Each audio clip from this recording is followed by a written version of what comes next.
"Security, remove this useless woman." My stepmother said that into a microphone, in front of 200 guests, at my father's retirement party. And my father, standing 3 steps away in his custom Tom Ford tuxedo, looked at the floor and said nothing. I walked out. I didn't run. I didn't cry. And within 47 minutes, I canceled every family-funded account, moved $17 million into a trust she didn't know existed, and turned off my phone. When I turned it back on, there were 56 missed calls, and my entire family was standing at my front door. But they weren't there to apologize. They were there because a legal document they'd never seen had just collapsed 20 years of my stepmother's careful planning. Before I go on, please take a moment to like and subscribe. But only if you genuinely connect with this story. Drop a comment telling me where you're watching from and what time it is there. My name is Laura Paxton. I'm 34 years old, and this is the night I stopped being invisible. Now, let me take you back 11 months, to the day I received an email from a dead woman. My father is Richard Paxton. If you've driven through the suburbs north of New York City and noticed one of those glass and steel office parks that seem to multiply every year, there's a decent chance his name is on the permits. Commercial real estate. That was his kingdom. 35 years of buying land, building things, and shaking hands with men who wore watches that cost more than most people's cars. He announced his retirement the spring I turned 34, and the whole town acted like a senator was stepping down. But that kingdom had a foundation most people never saw. My mother, Catherine Hale, died when I was 11. Ovarian cancer. 8 months of diagnosis to funeral, and then she was gone. Just like that. Like someone had blown out a candle in the middle of dinner. What I remember most isn't the hospital or the silence afterward. It's the kitchen table. My mother sitting across from me with a roll of craft paper and a set of drafting pencils, teaching me how to draw a floor plan. She'd sketch the bones of a building, the load-bearing walls, the joists, the hidden geometry that held everything up. And she'd say, "See, Laura? Everything beautiful starts with structure." I didn't know then that she was also an architect. Nobody told me. That detail got buried along with everything else about her. 8 months after the funeral, 8, my father married Diane Hartwell. I remember the exact morning he told me, because I was sitting at that same kitchen table, drawing a floor plan of our house from memory, and he sat down across from me and said, "You're going to have a new mother, sweetheart." I was 11. I didn't know how to say, "I don't want a new one," so I said nothing. That was the first time I chose silence. It would not be the last. Let me tell you about Diane. Diane Paxton, née Hartwell, was the kind of woman who could walk into a room and rearrange it without moving a single piece of furniture.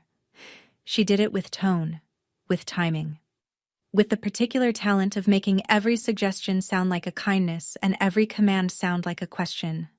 She wore Chanel tweed the way other women wore denim, casually, constantly, as if it simply appeared on her body each morning.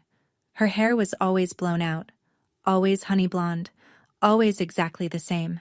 I never once saw Diane Paxton look unprepared. That should have been my first warning. Within a year of the wedding, the Thanksgiving seating chart changed. I went from sitting next to my father to sitting at the smaller table in the sunroom. Because you're so much more comfortable away from the crowd, aren't you, Laura? By year 3, the family Christmas card featured Diane, my father, and Meredith, Diane's daughter from her first marriage, born 2 years after me. I was told the photographer ran out of time before my solo shots. By year 5, my bedroom became Diane's yoga studio. My things were boxed and moved to the guest room. "You'll be leaving for college soon anyway," she said. "No point in wasting space." Diane introduced Meredith to people as our daughter. She introduced me as Richard's daughter from before. As though I were a rough draft my father had since revised, and the Cartier love bracelet on her wrist, 18-karat gold, the one my father gave her for their 10th anniversary, I later learned was paid for with money from the family trust. A trust built, in part, on my mother's inheritance. But I didn't know that yet. Not for a long time. I became a restoration architect. If you don't know what that means, I don't blame you. Most people don't, including my family. I restore old buildings, not the glamorous kind, not Manhattan penthouses or Hamptons beach houses. I work on the ones everyone else has forgotten. A crumbling Carnegie Library in Hudson Valley, a 19th century firehouse in the Catskills, a schoolhouse in Beacon with a collapsed roof and 100 years of stories in its walls. I strip back the decay, find the original bones, and bring them back to life. It's painstaking. It's physical. Some days I'm covered in plaster dust and crawling through attic spaces with a flashlight between my teeth. I earn $110,000 a year, which is a perfectly good living, but in the Paxton world, where Meredith's Instagram sponsorship deal was worth $200,000 for posting photos of handbags, my career was a punchline. Last Christmas, at the family dinner I was grudgingly invited to, Meredith announced her latest brand deal while Diane beamed. When the table turned to me, Diane tilted her head and said, "And Laura, have you found anything more stable yet?" As if I'd been job hunting, as if restoration architecture were a phase, like a gap year that had lasted a decade. My father looked at his plate. He always looked at his plate. I drove home that night in my Subaru Outback, 7 years old, 200,000 miles, paid off. Meredith's Mercedes GLC was parked next to it in the driveway when I left. She'd patted my hood on the way in and said, "Cute car. Very you." I didn't answer. I just drove. That's what I'd always done. Drove and swallowed and drove. But what none of them knew was that 6 weeks earlier, the Historic Preservation Society had awarded me their highest honor for the Carnegie Library project. I didn't tell them. I'd stopped offering good news to people who only knew how to diminish it. That project, though, that library, would change everything. I just didn't know it yet. 11 months before the retirement party, I was kneeling on the floor of my apartment in Brooklyn Heights, sorting through a box I hadn't opened in years. It was my mother's box, a battered cardboard thing I'd carried from the Westchester house to my college dorm to my first apartment, and finally here. A third-floor brownstone walk-up with creaky floors and good light. Inside, my mother's leather-bound notebook, a few of her drafting pencils, a photograph of her standing in front of a half-built house with sawdust in her hair, and the biggest grin I'd ever seen. And at the very bottom, beneath a stack of old birthday cards, a sealed envelope I'd never noticed before. It was cream-colored, heavy stock. On the front, in my mother's handwriting, that slanted, confident script I'd recognize anywhere. It said, "For Laura, when she's ready." My hands were shaking when I opened it. Inside was a single sheet of her personal letterhead, and this is the part that stopped my breathing. The letterhead read, "Catherine Hale, AIA, Hale Architecture and Preservation." My mother had been a licensed architect. She'd had her own firm. Nobody had ever told me. Not my father. Not Diane. Not a single person in 23 years. Below the letterhead, in that same slanted hand, "My darling girl, there are things about our family's money I need you to understand when you're old enough. I've made arrangements to protect what's yours. Mr. Aldridge has everything. Find him." Tucked behind the letter was a business card, "Thomas Aldridge, Esquire, Trusts and Estates." I sat on my apartment floor for a long time. Then I opened my laptop and searched his name. Thomas Aldridge was 67 years old and still practicing. His office was in Midtown Manhattan, 12 stops on the subway from my front door. I composed an email with my full name and the words, "My mother was Catherine Hale Paxton. She left me a letter. She told me to find you." He responded in 2 hours. The subject line read, "I've been waiting for this email for 23 years, Miss Paxton." He said he had a document I needed to see. He said it could only be discussed in person, and he asked how soon I could come. I went the next morning. But before I tell you about that meeting, I need you to understand something about my father. Richard Paxton was not a villain. That's what made it so much worse. A villain you can hate cleanly. My father was something more complicated. A man who loved me but lacked the courage to show it when it cost him anything. I have one memory I return to more than any other. I was 14. My father picked me up from school on a Tuesday. No reason, just showed up, and drove me to the west side of town where a beautiful old stone building was being demolished. We sat in the car and watched the wrecking ball swing. He was quiet for a long time. Then he said, "Your mother would have fought to save that building." It was the last time he mentioned her name. After that, Catherine Hale Paxton became a ghost in her own house. Her photographs disappeared from the hallways. Her books were boxed. Her name was replaced by Diane's in every sentence, every tradition, every toast. And my father let it happen, one erasure at a time, because Diane's tears were louder than my silence. 3 weeks before the retirement party, I called him. I wanted to meet for coffee. Just the two of us. He said yes immediately, and for a half second I felt something warm and unfamiliar. Then my phone rang 10 minutes later. Diane's voice. "Your father's schedule is very full right now, Laura. Maybe after the party." A week later, the invitation arrived. Crane and Company cardstock, gold foil lettering, celebrating 35 years of excellence, Richard Paxton. Hosted by Diane Paxton and Meredith Paxton. My name was printed as Laura Paxton Hartwell. Diane's maiden name hyphenated onto mine like a brand. I decided I would go. But first, I would see Thomas Aldridge. 3 weeks out from the party, Diane began building her stage. I noticed the first move on a Monday. I'd sent a message to the family group chat. Something small, asking what time we were expected at the venue. And the message sat there, delivered but unanswered, for 3 days. On Thursday, I opened iMessage and realized the thread was dead. No new messages, no activity at all. I texted Meredith separately. "Is the family chat broken?" She replied 4 hours later. "Oh, Mom made a new one. Must have been a glitch." There was no glitch. There is never a glitch with Diane. I called the event coordinator at the Whitmore Hotel, a woman named Janelle who'd been handling the party logistics. I gave her my name and said I wanted to confirm my RSVP. There was a long pause. Then, "I'm sorry.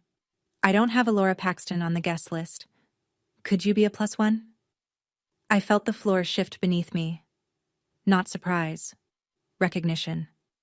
I'd seen this pattern before. The slow mechanical precision of being disappeared. But this time the machinery was running faster.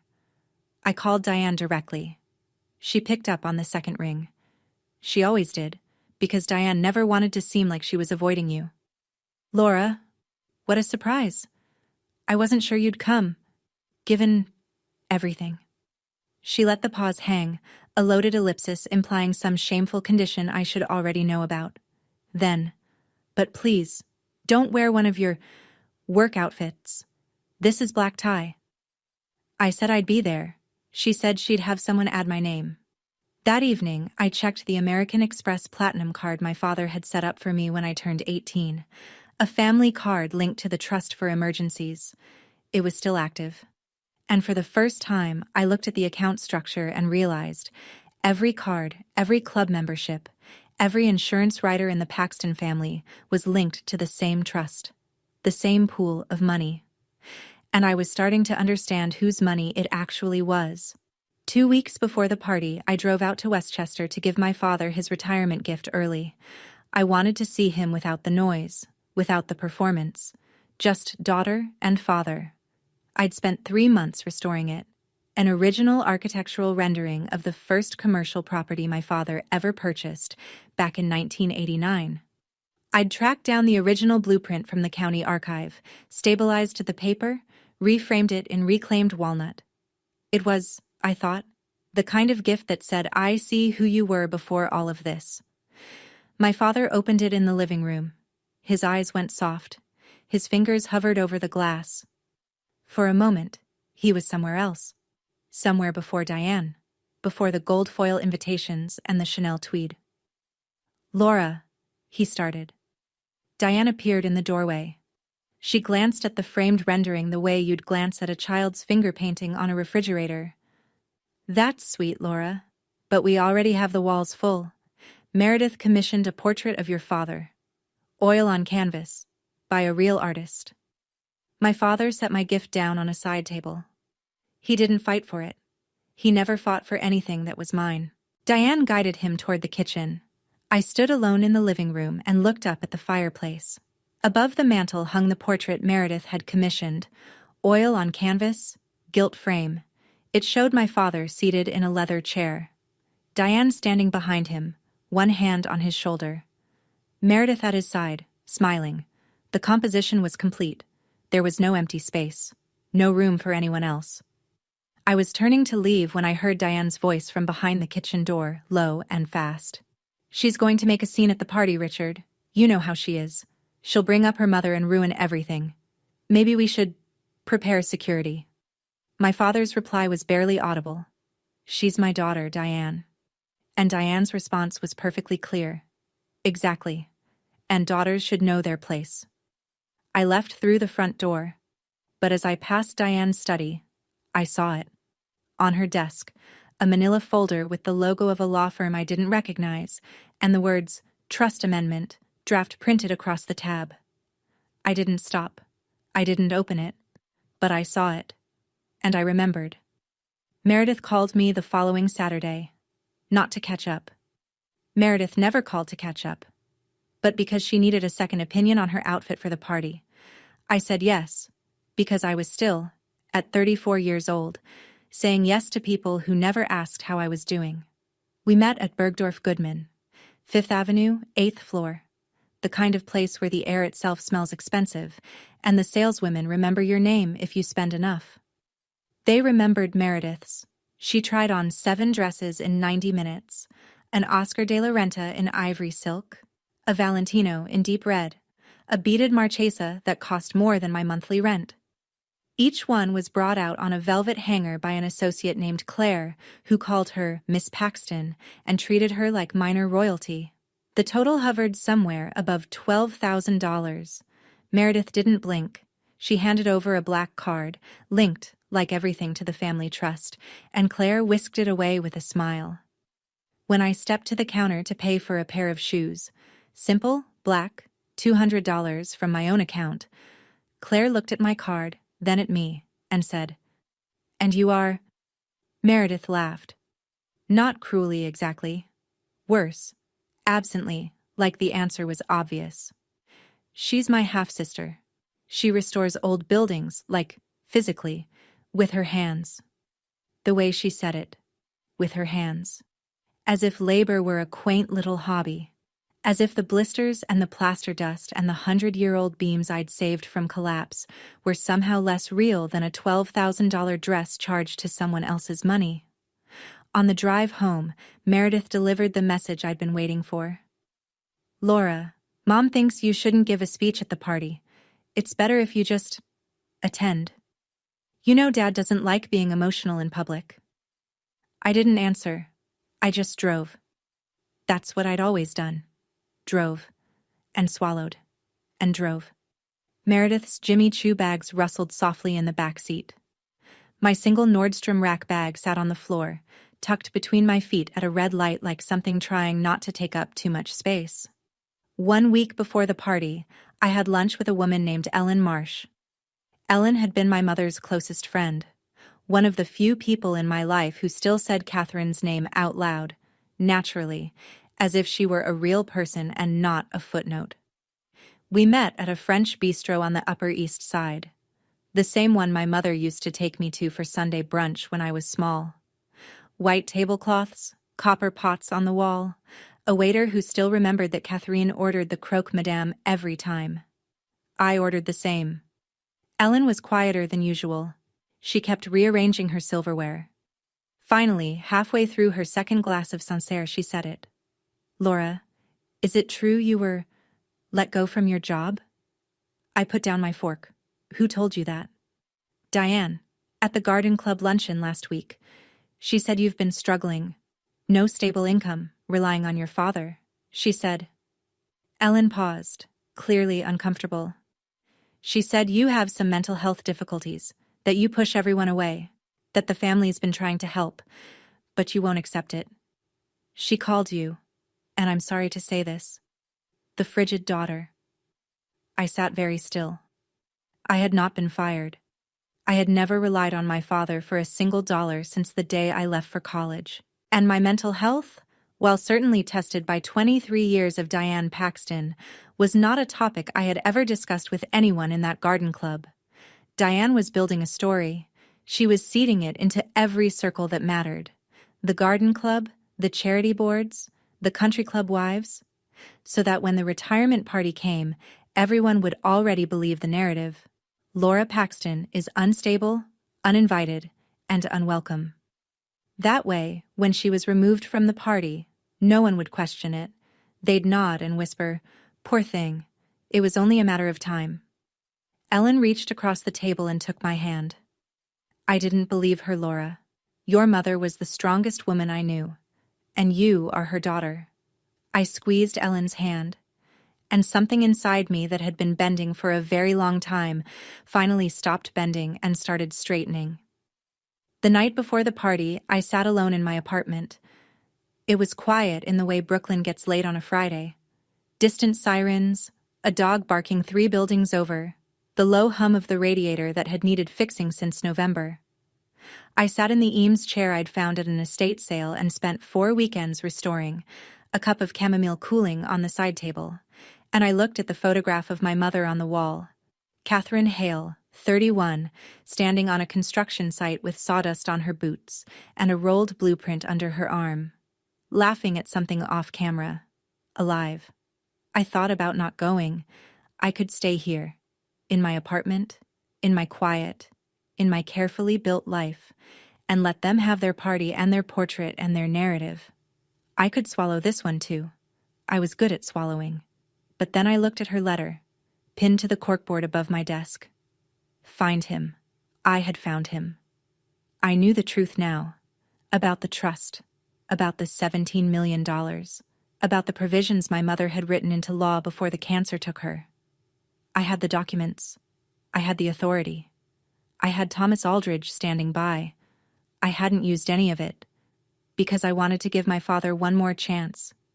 If Richard Paxton stood next to me at that party, if he introduced me to his colleagues, if he said my name the way a father should, I would put the documents back in the drawer and never speak of them.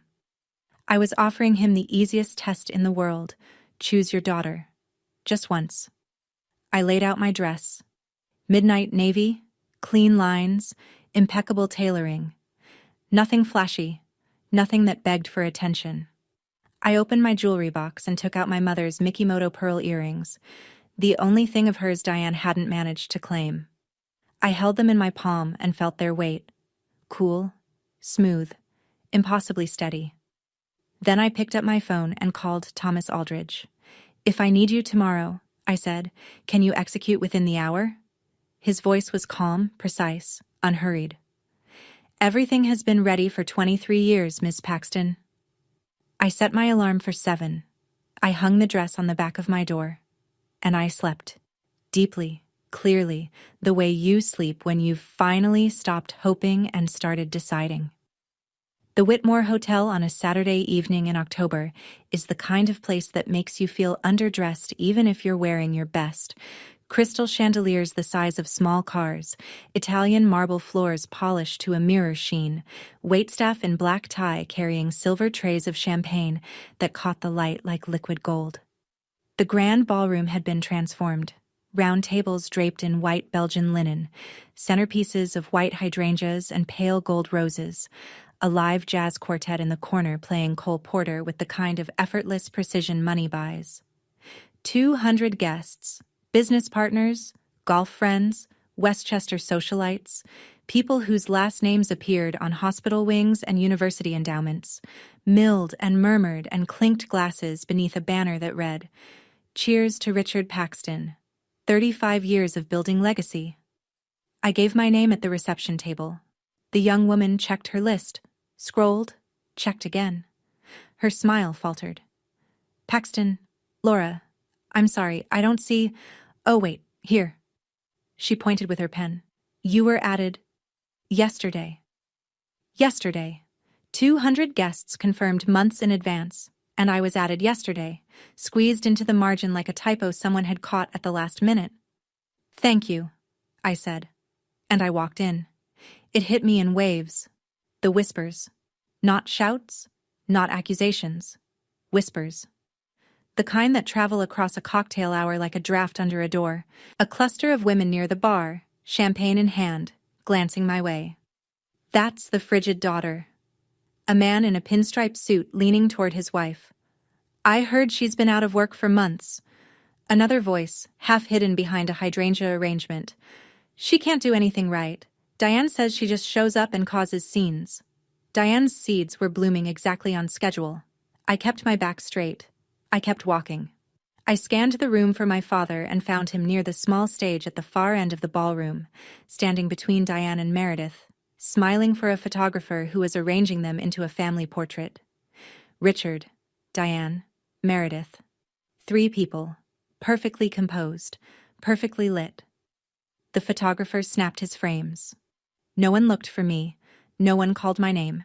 And from the corner of my eye, I noticed 2 men in dark suits positioned near the ballroom entrance. Security, earpieces. One of them glanced at Diane, then at me, and shifted his weight. They were watching me. They'd been told to watch me. I made my way across the ballroom. It's a strange thing, walking through a crowd that's been primed to see you as a problem. Every smile felt like a flinch. Every turned shoulder felt deliberate. I passed a table of my father's former business partners, men I'd known since childhood. And not one of them said hello. Diane's narrative had done its work. I wasn't Richard Paxton's eldest daughter anymore. I was the cautionary tale they'd been briefed on. I reached the small circle around my father. Richard saw me first. His face did something complicated. A flicker of warmth, quickly followed by something that looked like panic. He opened his mouth. But before the words came, Diane's hand was on his shoulder, her fingers pressing into the fabric of his tuxedo like a leash pulled taut. "Laura," he managed. "Glad you could make it." 5 words. The same 5 words you'd say to a colleague you barely recognized. Diane turned to face me. She was radiant. Cream silk gown, hair swept up, diamonds at her throat. That particular smile she wore when she was about to draw blood. Her voice was pitched just loud enough for the circle of 15 people around us to hear every syllable. "Laura, what a surprise. I wasn't sure you'd come, given everything." She let the pause land, her eyes sweeping the group as if inviting them to fill in the blank with whatever rumor they'd already been fed. Then, softer, almost tender. "Well, just don't make it about yourself, okay? Tonight is about family." Family. The word landed like a slap. Meredith appeared at Diane's elbow, fresh from somewhere. A new Tiffany necklace at her collarbone, $8,000 of platinum and diamonds catching the chandelier light. She looked at my dress with the specific kind of smile that is actually an inventory. "Laura, love the dress. Is that from last season?" I let it pass. I had not come for Meredith. I looked at my father. "Dad, can I talk to you for a moment? Alone?" Richard's eyes moved toward me. I saw it. The instinct. The flicker of yes. His body leaned half an inch in my direction. Then Diane's hand tightened on his arm. "Richard, the Hendersons are waiting. You can talk to Laura later." Her voice was silk over steel. My father straightened. Looked at Diane. Looked at me. And then he turned and walked toward the Hendersons, Diane guiding him like a rudder. I stood alone in the middle of 200 people. An older woman I didn't recognize walked past, paused, and said to her companion, "Not quietly enough." Poor thing. Diane told me she's been struggling. Such a shame. Her mother was wonderful. Her mother was wonderful. Yes, she was. And she left me more than anyone in this room understood. I need to take you back now, 3 weeks before that party, to a Tuesday afternoon in Midtown Manhattan. Thomas Aldridge's office was on the 14th floor of a pre-war building on Madison Avenue. The elevator was slow, the hallway was dim, and the door was solid oak with a brass nameplate that hadn't been updated since the 90s. Inside, it looked exactly the way you'd imagine a trust attorney's office would look if he'd been practicing for 40 years and saw no reason to redecorate. Floor-to-ceiling bookshelves, leather-bound volumes of estate law, a mahogany desk buried under neatly stacked files. And on the wall behind his chair, a framed photograph of my mother. Younger than I'd ever seen her, standing in front of a building with a hard hat and a grin. Aldridge was 67, silver-haired, deliberate. He spoke the way careful lawyers speak. Every sentence weighed before it was released. "Your mother retained me in 2003, he said, when she first learned about the cancer. She wanted to ensure that her assets, specifically the inheritance she brought into the marriage from the Hale family, would be protected for you." He placed a document on the desk between us. 40 pages, leather-bound, my mother's signature in blue ink on the final page. The trust agreement of 2004. He explained it to me in plain English because my mother had asked him to, 23 years in advance. Catherine Hale had entered the marriage with $17 million in inherited family wealth. That money was placed into the Paxton Family Trust, but with a critical legal distinction. It was designated as segregated funds, walled off, legally separate from the rest of the trust's assets, even though it sat in the same account. "Your mother signed an amendment in 2006, Aldridge continued, sliding a second document forward. 6 months before she passed. It designated you, Laura Catherine Paxton, as the sole beneficiary of the segregated funds, effective upon your 30th birthday. No co-signatures required, no trustee approval needed." I stared at the page, my mother's handwriting in the margin. "For my girl." "Does my father know about this?" I asked. Aldridge paused, the kind of pause that tells you the answer before the words arrive. "Your father was present when the original trust was established. He has always known." The air left the room. "And Diane?" "Mrs. Paxton, the current Mrs. Paxton was never informed. The trust agreement was never shared with her. She appears to believe the entire $42 million in the trust belongs to the family generally." He folded his hands. "She's been contacting my firm and the fiduciary manager, a woman named Rebecca Stone, requesting access to the trust provisions." Ms. Stone correctly declined. $17 million. My mother had built a wall around it with paper and ink and foresight, and it had held for 23 years. "What happens," I said slowly, "if I withdraw?" "The remaining $25 million won't cover the loans your stepmother authorized using the full $42 million as collateral. The bank will issue a margin call." I sat with that for a long time. "I'm not going to sign today," I told him. He raised an eyebrow. "Give me until after the party. I want to see if my father chooses me." Aldridge looked at the photograph of my mother on the wall, then back at me. "Your mother," he said, "would understand." I left his office with a copy of both documents in a folder and something I hadn't carried in years. A choice. Now you know what I knew when I stood in that ballroom. Let me tell you what happened next. The speeches began at 8:30. Diane took the microphone first. Of course she did. She stood on the small stage in her cream silk gown, diamonds blazing under the spotlights, and delivered a speech that was, by any measure, flawless. She thanked the guests, praised Richard's 35 years of work, called Meredith up to the stage for an embrace that drew a collective awe from 200 throats. She spoke about family, about loyalty, about the people who truly make a house a home. She did not say my name. She did not look at me. Catherine's name was not mentioned once. When the applause faded, I stood up. I wasn't going to make a speech. I just wanted to walk to the front, hand my father his gift. A small velvet box containing a brass compass I'd painstakingly restored, the same one my mother had given him when they were young and in love, engraved with her initials, CH, and say something quiet, something private, something that was ours. I was 10 steps from the stage when Diane saw me coming. Her expression didn't change. That's the thing I remember most. How controlled she was. She leaned into the microphone, and in a voice as clear and calm as a dinner bell, she said, "Security." The ballroom murmured. Heads turned. Then she said it. Every word precise. Every syllable designed to carry. Please remove this woman. She wasn't invited and she's causing a disruption. 200 people went silent. The jazz quartet stopped. Even the bartender paused mid-pour. Every pair of eyes in that room swiveled to me. Standing alone in the center aisle, holding a small velvet box, wearing my mother's pearls. I looked at my father. Richard Paxton was 3 steps from the microphone, 3 steps from his wife, 3 steps from his daughter. He looked at Diane. He looked at me. And then he looked down at the floor. He said nothing. The 2 security guards materialized on either side of me. The one on my left spoke quietly. "Ma'am, we've been asked to escort you out." The room watched. Some looked away. Some didn't.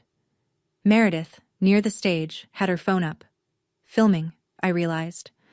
Filming her sister being removed from their father's retirement party. I set the velvet box on the nearest table. I did not throw it. I did not slam it. I placed it gently, the way you'd set down something you loved and were leaving behind. Then I looked at my father one last time and said, not loudly, not with anger, just clearly enough for the people nearby to hear. "I came for you, Dad. Not for her. But I see your choice."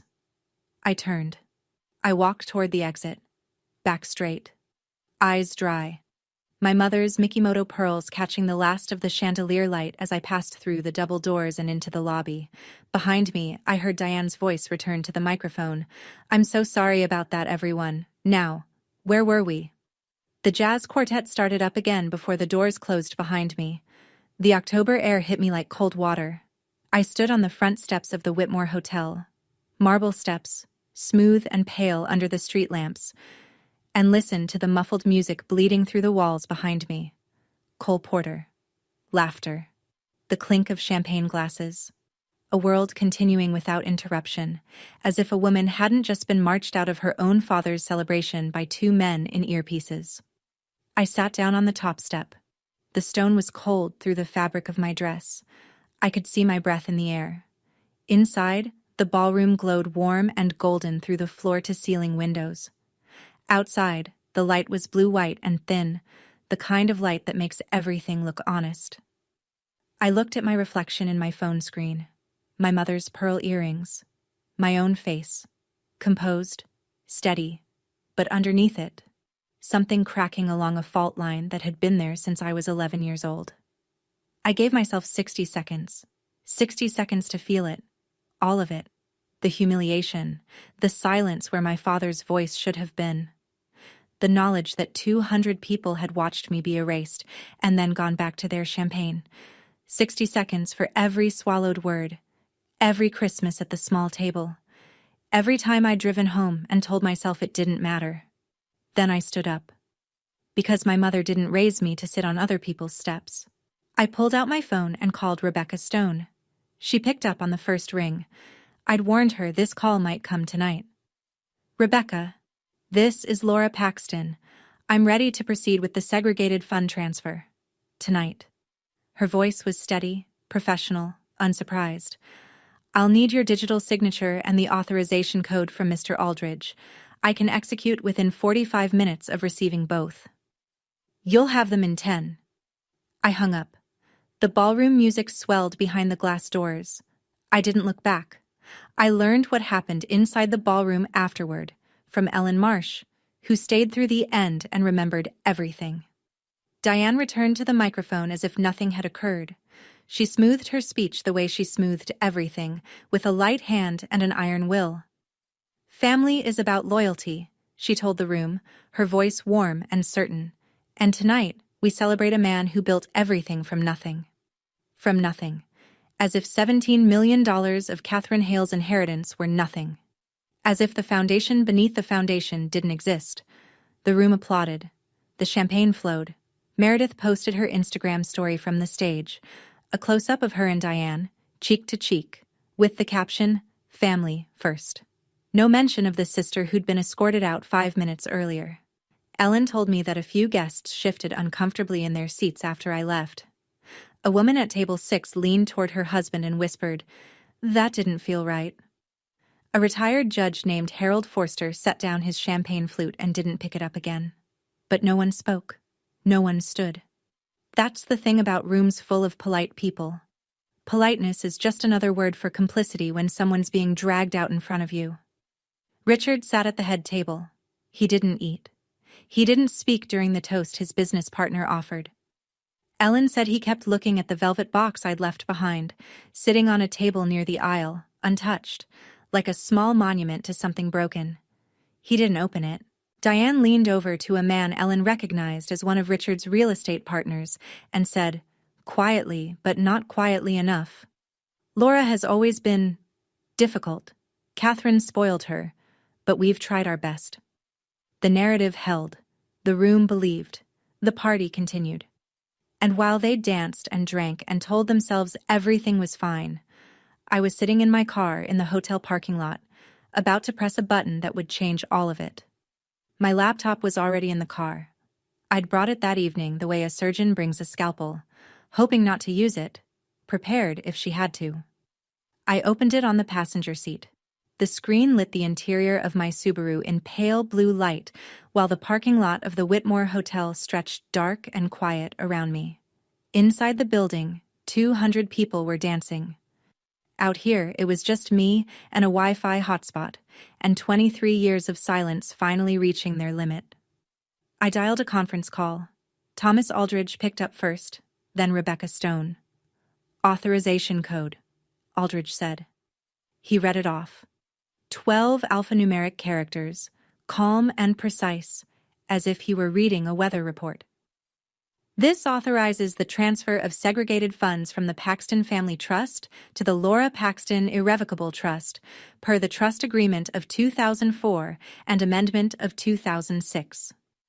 Rebecca confirmed receipt. "Ms. Paxton, I'll need your digital signature on the DocuSign document I'm sending now." My phone buzzed.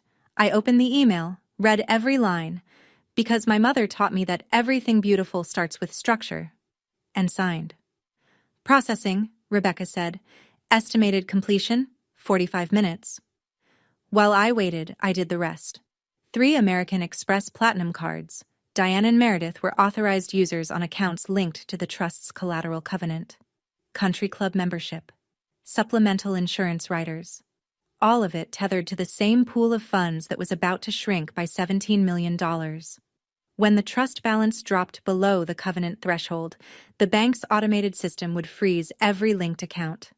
I wasn't canceling anything out of spite. I was watching arithmetic do what arithmetic does. At 9:47 p.m., Rebecca called back. "Transfer complete, $17,042,316.78. The funds are in your trust, Ms. Paxton." I closed my laptop. I sat in the dark for a moment and listened to my own breathing. Then I turned off my phone, started the engine, and drove home to Brooklyn. When I turned my phone back on 40 minutes later, there were 12 missed calls. By the time I set it on my kitchen counter, the number was 29. By the time I finished making tea, it was 56. 56 calls. They hadn't called me 56 times in the last 23 years combined. Here's what 56 calls sound like from the other end. At 9:52 p.m., 5 minutes after the transfer cleared, Meredith tried to buy a round of drinks for her friends at the ballroom bar. Her Amex was declined. She laughed, embarrassed, and pulled out a second card. Declined. A third. Declined. The bartender's smile went stiff. Meredith's cheeks went red. At 9:58 p.m., Diane's phone buzzed with a notification from the fiduciary firm.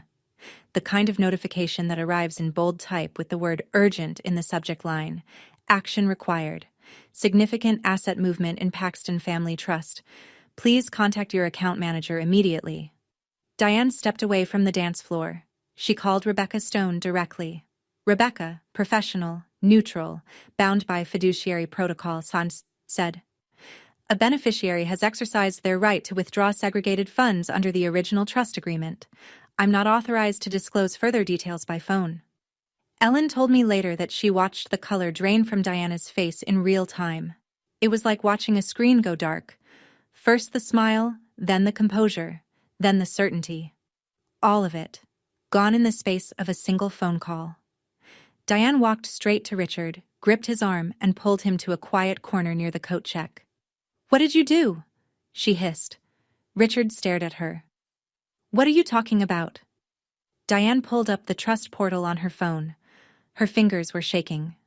The account balance, which that morning had read $42 million, now displayed $24,957,683.22. And in the transaction log, one line, segregated fund withdrawal. Beneficiary, Laura C. Paxton. Richard's face went gray. Diane's champagne flute was still in her hand. She hadn't set it down since the speech. Her fingers were trembling around the stem, and for the first time in 23 years, the woman who controlled every room she entered looked like she'd lost the floor beneath her feet. "That little—" She caught herself, lowered her voice.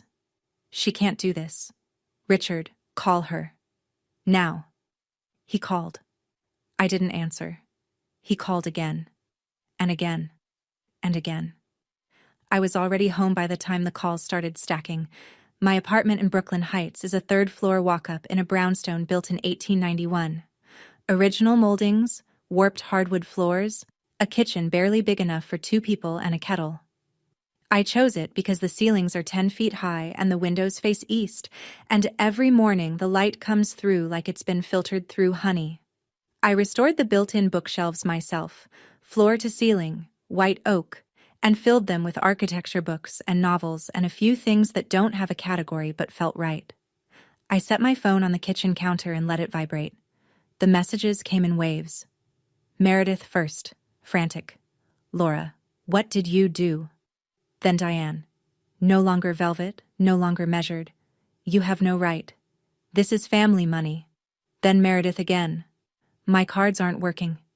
"Laura, this isn't funny." Then Richard, the simplest and the one that hurt the most. "Laura, please call me. We need to talk." Then Diane, sharp as broken glass. "I'm calling our lawyer. You'll regret this."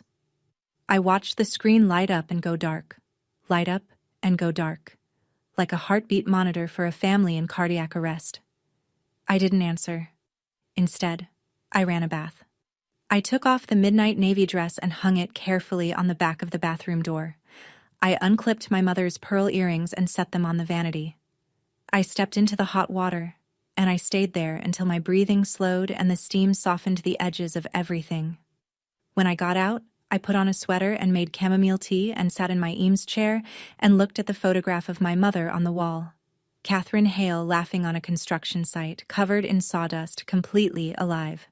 "I did what you asked, Mom," I said to the empty room. "I found him, and I found what you left for me." The phone had stopped ringing.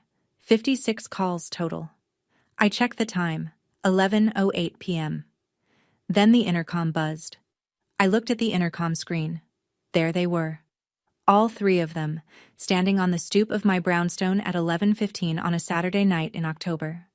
Richard in his tuxedo, tie loosened, face the color of wet concrete. Diane still in her cream silk gown, mascara tracked down both cheeks in dark rivulets, clutching her Hermes bag like a lifebuoy. And Meredith, half a step behind, hugging her phone to her chest with both hands, eyes swollen and red. For 23 years I had gone to them, to their house, their dinners, their parties, their terms. I had driven to Westchester and sat at the small table and smiled through comments that were designed to shrink me. I had rung their doorbell like a guest in my own family. Now they were at mine. I didn't move right away. I stood at the intercom and let myself look, really look, at the image on that screen. Diane Paxton, who had never once visited my apartment in 7 years, was standing on my stoop with mascara on her face and panic in her posture. There was something in that image I needed to absorb before I opened the door. I walked to my desk drawer and pulled out the folder, the copies of the trust agreement and amendment, the transfer confirmation from Rebecca Stone, and one more document, something I hadn't mentioned to anyone yet, something I'd been carrying since my meeting with Aldridge. I tucked it at the back of the folder. I checked my reflection in the hall mirror. Cashmere sweater, hair down, no makeup. Clean. Simple. Mine. I pressed the intercom button. Come up. I unlocked the front door and opened it before they reached the landing. Diane was first up the stairs, heels clicking on the old wood, already drawing breath for whatever she'd been rehearsing in the car. She crossed my threshold and started. How dare you? I raised one hand. Not dramatically. Just enough. You are at my door, Diane. Lower your voice, or leave. She stopped. Mid-word, mid-breath. It was, I think, the first time in 23 years that anyone had said no to Diane Paxton on a doorstep. She looked at me as if I'd spoken a language she didn't know I understood. I stepped aside. Come in, but I'll be the one talking tonight. They sat in my living room the way people sit in a doctor's office when the news is already bad. Richard took the armchair by the window, the one I'd reupholstered in olive linen last spring. He looked shrunken inside his tuxedo, a man built for conference rooms now compressed into a Brooklyn apartment that smelled like chamomile and old books. Diane stood. She refused to sit. Standing was control, and she wasn't ready to give that up. Meredith perched on the edge of the sofa, arms crossed, phone clutched in one hand, not looking at anyone. Diane fired first. You stole from this family. That money belongs to your father. I opened the folder on my coffee table. I didn't rush. I didn't raise my voice. I'd spent my career uncovering the original structures of buildings, finding the load-bearing walls beneath decades of bad renovations, and that's exactly what I was going to do now. That money, I said, $17 million, never belonged to my father. I slid the trust agreement across the table. 40 pages. Leather-bound. My mother's signature in blue ink. It belonged to my mother, Catherine Hale Paxton, your predecessor. The room contracted. Diane's eyes locked on the document like it was a weapon pointed at her chest. The trust agreement of 2004, I continued, drafted by Thomas Aldridge, executed by my mother before her diagnosis progressed. It designates $17 million, her family inheritance from the Hale estate, as segregated funds within the Paxton Family Trust, legally separate, walled off. Mine. Diane's voice came out thin. That's a fake. Richard, tell her. She turned to my father. Richard was staring at the document on the table. He didn't look up. He didn't deny it. The silence in the room was the loudest sound I'd ever heard. You knew, I said. Not a question. Didn't you, Dad? My father's throat moved. His hands gripped the arms of the chair. When he spoke, his voice had the cracked quality of something that had been sealed shut for a very long time. Your mother. She set it up before she got sick. I should have told you. Diane turned to Richard as if she'd been struck. You knew? He said nothing. But his silence was its own confession. 23 years of it, finally audible. I placed the second document on the table. Amendment of 2006, signed by my mother 6 months before she died. It names me Laura Catherine Paxton as sole beneficiary of the segregated funds, effective on my 30th birthday. No co-signature, no trustee approval. I'm 34. I exercised my legal right tonight. I sat back. The documents lay between us on the coffee table, between my cup of chamomile tea and Diane's trembling hands. I didn't steal anything, Diane. I reclaimed what was always mine. The documents are right here. You're welcome to read them. Diane read fast.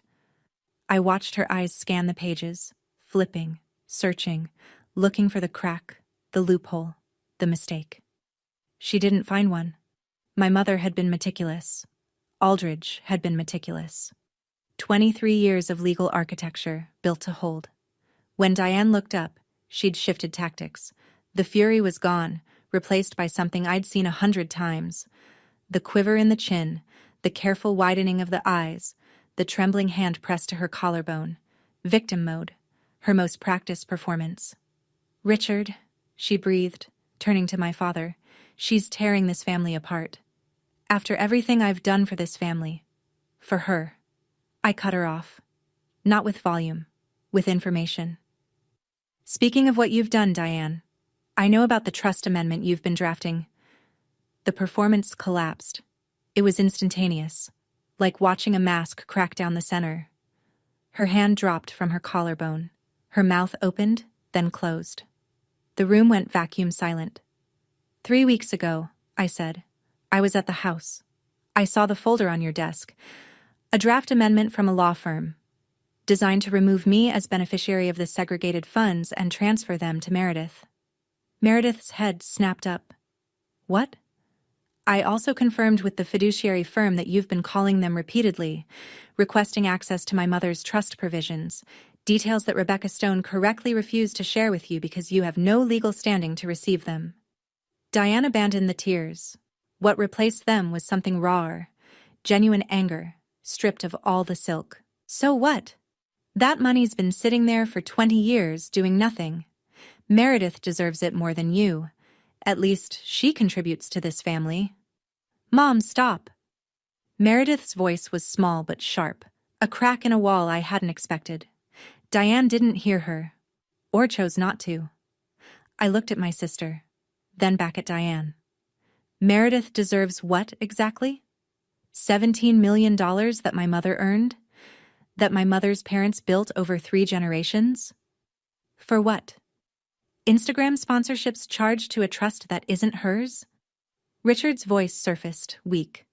Laura, that's enough. I turned to him. I'd been waiting for this. The thing he always said. Enough. His favorite word. The word he used every time the truth got too close to comfort.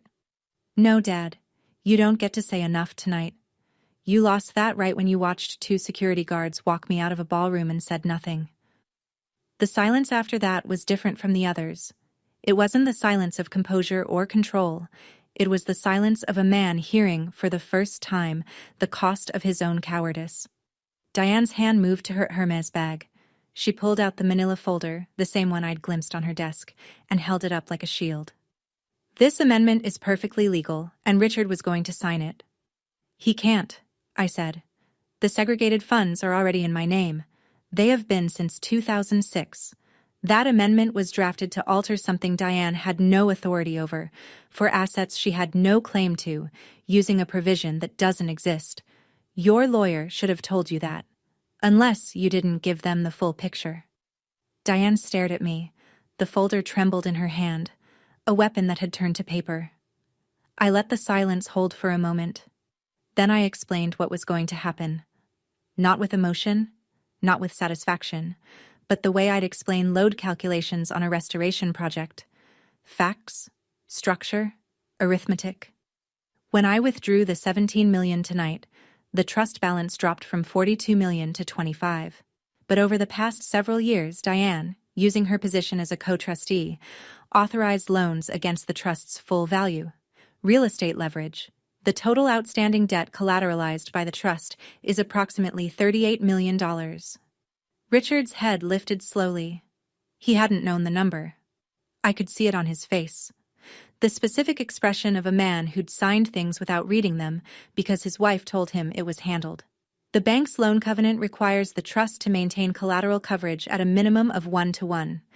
As of 9:47 tonight, the coverage ratio is roughly 66%. $13 million short.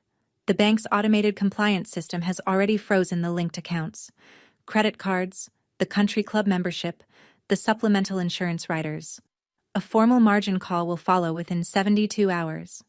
Meredith whispered. That's why my cards. Yes. Diane's voice was a blade. You plan this. You plan this to destroy us. I looked at her across my coffee table, across the trust documents, across the cold tea, across 23 years. No, I said. I plan to come to my father's party, give him a compass that belonged to my mother and hope, for one evening, to feel like his daughter. You planned a public humiliation. You planned to have me removed by security. You planned a fraudulent amendment to take my inheritance. I simply stopped waiting for you to do the right thing. Then I reached into the folder and pulled out the last document. The one I'd been carrying since my meeting with Aldridge. The one I hadn't shown anyone. It was an email. Printed on plain paper. sent 6 months earlier from Diane's personal account to her attorney, and accidentally CC'd to Thomas Aldridge, whose email address was still on file as the trustee of record in the firm's system. I read it out loud. Every word. We need to move quickly before Laura finds out about Catherine's trust provisions. Richard doesn't have the spine to stop us. The room went airless. Richard reached for the printout. He read it once, then again. Then he set it down on the table and looked at his wife as if he were seeing her for the first time. Not the woman in cream silk who organized his life and managed his schedule and told him when to smile, but the woman who had written Richard doesn't have the spine in a sentence designed to steal his dead wife's money from his living daughter. Diane, he said. His voice was barely audible. Is this real? She didn't answer. She didn't need to. Her face answered for her. The specific, unmistakable expression of someone caught not in a lie, but in the truth. That's not revenge, I said quietly. That's arithmetic. And that, I nodded at the email on the table, is who she is. What happened next was the sound of a structure failing, not all at once, not the dramatic collapse you see in movies. The slow kind, the kind I've seen in my work 100 times, when a building has been standing on a compromised foundation for decades, and one day a single beam gives way, and everything above it shifts. Diane reached for the email printout, as if taking it off the table could undo the words. Richard pulled it back. She pivoted. And there it was again. The chin quiver, the glistening eyes, the hand at the throat. She's manipulating you, Richard. Just like Catherine always did. My father stood up. In 23 years, I had never seen Richard Paxton stand up against Diane. He'd yielded, he'd deferred, he'd looked at his plate and let silence do the work of agreement. But something in that sentence, just like Catherine, hit a wall inside him that even he didn't know was still standing. Don't, he said. His voice was shaking, but the words were stone. Say, her, name. Diane stopped. Her mouth was open. No sound came out. For perhaps the first time in their marriage, she had no response prepared, because she had never imagined she'd need one. Meredith stood slowly from the sofa. Her face was blotchy and wet, but her voice was steadier than either of her parents.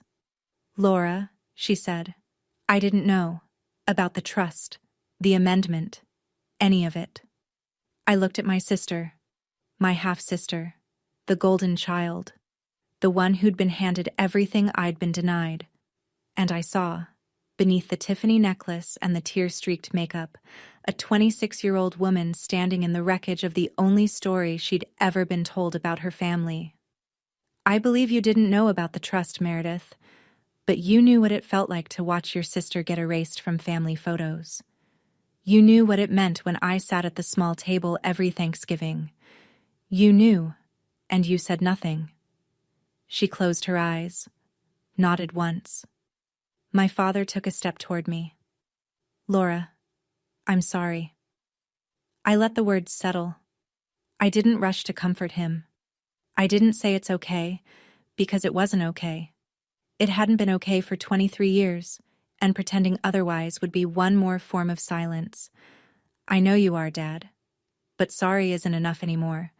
I need you to do something. He waited. I laid it out, clearly, simply, the way my mother would have. 4 conditions. First, the $17 million stays in my trust. That is not negotiable. Second, Diane's draft amendment is destroyed. Completely. Notarized confirmation that it's been voided. Third, you retain your own attorney. Not Diane's attorney. Yours. Someone who will explain your actual financial position without anyone editing the numbers. Fourth, I am willing to rebuild a relationship with you, but it will be on equal terms, with clear boundaries, and it will not go through Diane. I paused. Those aren't punishments, Dad. They're the minimum conditions for me to trust you again. Richard looked at the trust documents on the table, at the email printout, at the compass box he hadn't yet seen. the one I'd left behind at the party. Then he looked at me. "Okay," he said, quietly, without negotiation. Diane grabbed her bag. "This isn't over, Laura." I met her eyes. "For me, it is. What happens next is between you and your choices." She left, heels clicking down my staircase. The front door closed hard enough to rattle the glass. Meredith lingered a moment longer. She looked like she wanted to say something but couldn't find it. Finally, she whispered, "I'm sorry, Laura," and followed her mother down the stairs. My father stayed.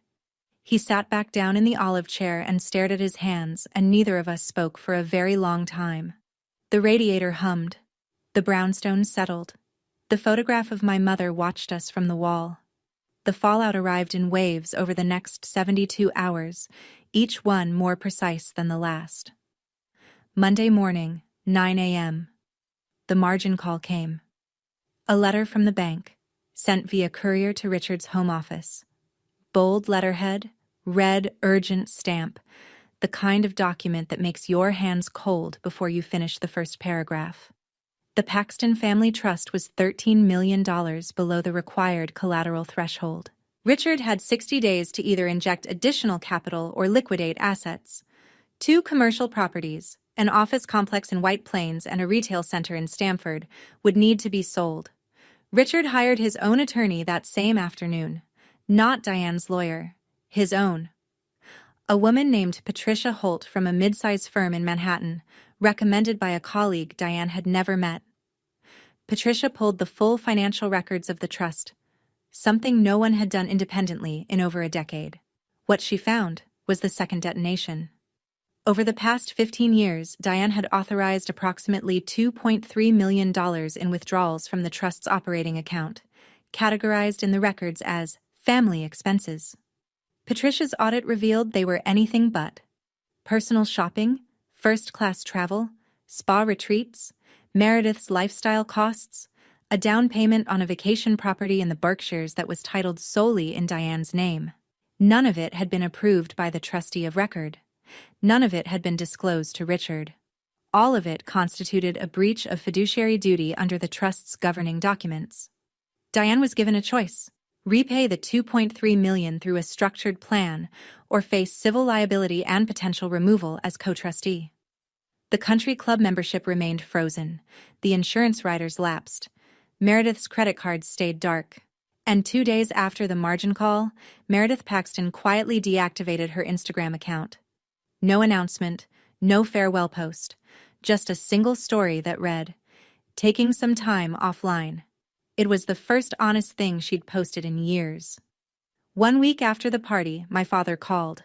Not through Diane, not through a secretary or a scheduling intermediary. He picked up the phone himself and dialed my number and asked if I'd have coffee with him. We met at the French bistro on the Upper East Side, the one with the white tablecloths and the copper pots, the one my mother had loved. He was already seated when I arrived. He looked older. Not in the gradual way that aging usually works, but in the sudden way, as if a decade had landed on him in 7 days. His shirt collar was loose, his eyes were shadowed. He had not shaved well. On the table in front of him was the velvet box. "I opened it," he said. The brass compass lay in his palm. I'd spent weeks restoring it, cleaning the patina, repairing the hinge, polishing the case, until the engraved initials were legible again. C.H. Catherine Hale. My mother had given it to him in their second year of dating, when he'd told her he wanted to build things and she'd told him he needed to know which direction he was facing first. My father turned the compass over in his hands. The needle still worked. Trembling, settling, pointing true. "She was my compass," he said. "Your mother. And I let someone else steer." He was crying, quietly, the way men of his generation cry. Jaw tight, eyes spilling. No sound. I hadn't seen him cry since the funeral, 23 years ago. I didn't say it's okay, because it wasn't. Not yet. Maybe not for a long time. But I said, "I'm glad you're here, Dad. That's a start." He told me he'd asked Diane to move out of the house temporarily. Not a divorce, not yet. But a separation. She was staying at a hotel in Scarsdale. He needed space, he said, to understand what had happened to his life while he wasn't paying attention. We ordered coffee. Then, without planning it, we both ordered the croque madame, my mother's standing order, every Sunday at this same table. Neither of us mentioned it. We didn't need to. 2 weeks after the party, Diane came to my door alone. No mascara this time, no silk gown. She wore a gray cashmere coat over a simple black dress, and her face was bare. No foundation, no careful concealer work, just the raw map of a 58-year-old woman who hadn't been sleeping. The Cartier love bracelet was gone from her wrist. I learned later she'd sold it to begin repaying the $2.3 million. She didn't buzz the intercom. She must have followed someone through the front door. I opened my apartment door and found her standing on my landing, arms at her sides, looking smaller than I'd ever seen her. "You've ruined everything I built," she said. It wasn't angry. It wasn't performed. It was the flattest, most honest thing Diane Paxton had ever said to me. I leaned against my doorframe. "You built on someone else's foundation, Diane. My mother's money, my mother's husband, even my mother's daughter. You tried to erase me so you could keep the stage to yourself." She flinched. Not the theatrical flinch, the real one, the kind that happens in the muscles around the eyes before the brain can edit it. And then she said something I didn't expect. "I was terrified, Laura. Every single day for 23 years, I was terrified that one day you'd show up and take it all away." Her voice cracked. "And you did." I looked at her. I understood the fear. Understood it the way you understand the rot inside a wall you've opened up. It doesn't excuse the damage, but you can see where it started. "I didn't take anything that was yours," I said. "I took what was mine. The difference is, you never understood there was a difference." She held my gaze for a long moment. No apology came. I didn't expect one. Diane Paxton was many things, but she was not a woman who apologized. Not to me, not to anyone she'd placed beneath her in the architecture of her life. She turned and walked down the stairs. I listened to her footsteps, slower than I'd ever heard them. No click of designer heels this time, just the quiet pad of flat shoes on old wood. I closed the door, leaned my forehead against it, breathed. 3 months later, I stood on a stage again. But this time, no one asked security to remove me. The National Trust for Historic Preservation held its annual gala in Washington, D.C., a black tie event in a restored Beaux-Arts ballroom, ironwork and vaulted ceilings, and the kind of craftsmanship that makes you believe people once built things to last. I was there as a guest of honor, invited to present the inaugural project of the Catherine Hale Foundation, a nonprofit I'd established using a portion of the trust funds to restore endangered historic buildings in underserved communities. My first project, a community center in a formerly redlined neighborhood in Baltimore, built in 1912, abandoned in 1987, condemned in 2014. We were bringing it back. Load-bearing walls, original tile, the whole skeleton. Saved. I wore an emerald green dress that night. Simple, well cut.